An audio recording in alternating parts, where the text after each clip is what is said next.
I stood there, clutching my towel tightly, watching as two boys around 10 years old laughed and cheered from the top of the slide, their focus on a little girl, no older than 2 or 3, bouncing with unearned excitement.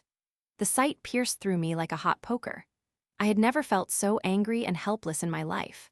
I knew that something awful was about to happen, and instinctively I wanted to intervene. Yet, the certainty of my own shyness held me back. My heart raced as they blocked her path, giggling like heartless little monsters, relishing the power they had over her. I wanted to scream, to shout, and to make them stop, but instead I could only watch, my stomach twisting into knots at the impending disaster. This was not just a cruel game to them, it was a thrill that had backed me into an emotional corner, tugging at every nerve in my body. I had to do something. Sunny Falls Park in Westwood was a place meant for fun, where laughter and joy should echo from the sparkling water, and sunlight bounced off the playful ripples.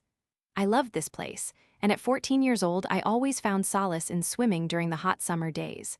But now, it felt tainted, a stage for their malicious play.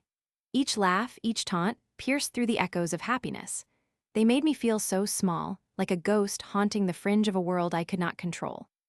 I figured I would just slip past them, allowing my teenage insecurities to drive my actions and remain hidden from their taunts. Yet still, a part of me screamed out for justice. Just as I thought I lost my chance to intervene, clarity struck, and I knew I could not let them get away with this. As I saw the little girl beckon her innocence in excitement, jumping with sheer delight, I made a decision that changed everything. I stepped forward, pretending to be engrossed in something on the lawn, and allowing those vile boys to think they had me fooled. My mind raced with conflicting emotions, practically begging me to give in to my fears, but I shook them off like a wet towel. I positioned myself precisely, right before they slid down the slope. I could barely hold back the grin that threatened to break through as I imagined what I was about to do to those bullies, finally snatching the reins away from their vile intentions. Then they hit the slide, and in one fluid motion, I drove forward, cutting right in front of that helpless little girl. I could feel the dread rising in their eyes as I barreled down, and for one fleeting moment, I reveled in their panic. I had become the storm that they had created, and I was not going to spare them. I had no intention of softening the impact. They deserved to feel what they had intended for that innocent girl. I roared as I slammed into them, the crash resonating with a satisfaction I had never known. The cries and pleas erupting from their mouths were music to my ears, and for the first time I felt powerful. In that moment, their evil laughter melted into terrified wails, and I savored every second of their shock. They scrambled away, their little faces stained with tears as they realized they were no longer the ones in control. What they had done to that girl came back to haunt them in their moments of panic. I kept up my act, feigning outrage and frustration, asking how they could ever think it was okay to block someone like that.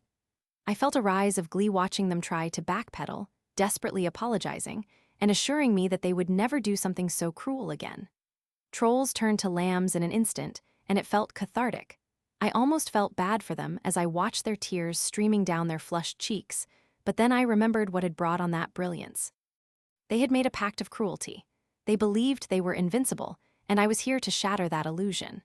I turned my back on them with a soaring sense of triumph, imagining how they would never be able to look at that slide the same way again. Their cowardice would follow them like a dark cloud, and hopefully they would carry it with them every time they dared to bully someone smaller or weaker. I overheard them making promises to each other, vowing to never repeat their past mistakes. Little did they know the real lesson I had taught them was about karma, about consequences, about the fact that someone would always be watching. As I made my way away from the slide, I felt lighter, like I had finally shed a huge weight off my heart. I had not just defended that little girl, I had found my voice and reclaimed my strength. The park transformed from a place of anxiety back into a sanctuary where I could once again feel the sunshine creeping through the trees. My heart swelled with pride for standing up and rewriting the narrative of victim and aggressor. I was Clara Bennett, and I learned not only the power of courage, but the exhilaration of ensuring justice was served. Thank you for joining me on this journey.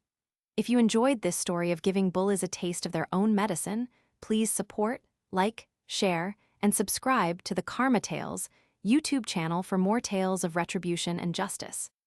Together, let us celebrate those who rise against hardships and unmask the truth behind every unfair act. Your presence shapes our community, and every click fuels more stories like this one.